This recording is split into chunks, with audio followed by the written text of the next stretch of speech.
Hello বন্ধুরা, আশা করি তোমরা সবাই ভালো আছো। তো শীত এসে গেছে দেখতে দেখতে। তো শীত আসার পর মনে করো সবজি খেতে কে না ভালোবাসে। তো শীতের সবজি, কত রকমের সবজি, সত্যি মানে দেখলে বাজারে গেলে মানে মনটা ভরে যায়। তো আমি এখানে চচ্চড়ি রান্না করতেছি শর্টকাটভাবে। চচ্চড়িটা তুমি যে কোনো মধ্যেই রান্না করতে পারো, একদম শর্টকাট, একদম পরিশ্রম কম। তো এখানে পালং শাক আর বেগুন ভাজা রেখেছি, আমি আগেই করে রেখেছি, আর এখানে ভাত রান্না করেছি।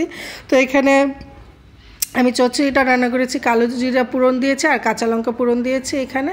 আর ৩-৪ রকমের তোমার সবজি হলেই তুমি এই সবজিটা রান্না করতে পারবে। আর এই ঘরে সবসময় এখন সবজি ঘরে বড়াই থাকে।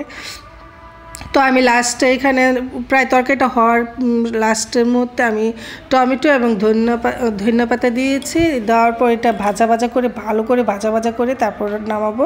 তো এইখানে দুধ নিয়ে আসা হয়েছে বাজার থেকে। তো দুধটা দিয়ে মিষ্টান্ন রান্না করব, কারণ শীতের মধ্যে সব কিছু যা খাবে ভালো লাগে। তো আমার তরকারিটা প্রায় ভাজা হয়ে গেছে। তো তুমি এখানে পরোটা এবং রুটি, সাদা রুটি এবং ভাত, গরম ভাতের সাথে এই সবজিটা এত টেস্টি লাগে বলার বাইরে, খুবই ভালো লাগে। তো তরকারিটাতে খেতে আমার ভীষণ ভীষণ ভালো লাগে। তুমি শুধু শুধু বিকাল টাইমে চামিচ দিয়ে তুমি নিয়ে খেতে পারবে, তোমার ভীষণ ভালো লাগবে তরকারিটা। তো আমার তরকারিটা হয়ে গেছে, একদম ভাজা ভাজা হয়ে গেছে। তরকারিটা ভাজা ভাজা হওয়ার পরে এখানে আমি গরম গরম সব কিছু, আমরা বেশিরভাগই গরম গরম খাই। তো এখানে বেগুন আর পালং শাক এখানে আমি ভাতটা বেড়ে রেখেছি, খুবই খিদা পাইছে। তো এখানে খেয়ে নিব। তো তোমরা আশা করি ভালো থেকো, এবং আমার যদি চ্যানেলটা তোমাদের ভালো লেগে থাকে অবশ্যই একটু সাবস্ক্রাইব করে দেবা, কেমন? তো ভালো থেকো, টাটা।